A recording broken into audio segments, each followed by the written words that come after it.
tubuka mashizha ako usadoneti. Simuka iwe, simuka ufambe, simuka ufambe.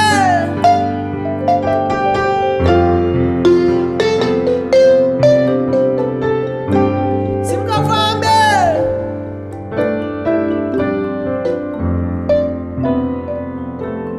Midzimu yenyika yedu dzoka, mbuya nehana nati huyai, taminuka oye oye, takumbira tasuma tanamata, mbira marimba osonga zvirire, vana vako ngavasafumuke iwe, makomo mapako anoera zvikosheswe.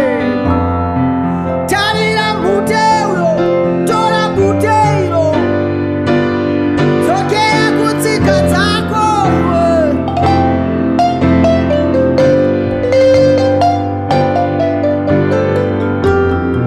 Simuka ufambe, simuka ufambe iwe. Zimbabwe, simuka ufambe.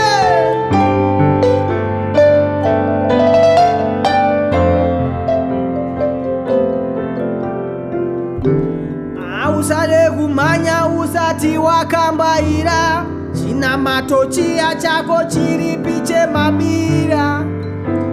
Usanditaurire, usandiudze wakasiya, andezve vamwe mbikiti wave kukambira iwe. Adzoka uya uya, adzokera kutsika dzako.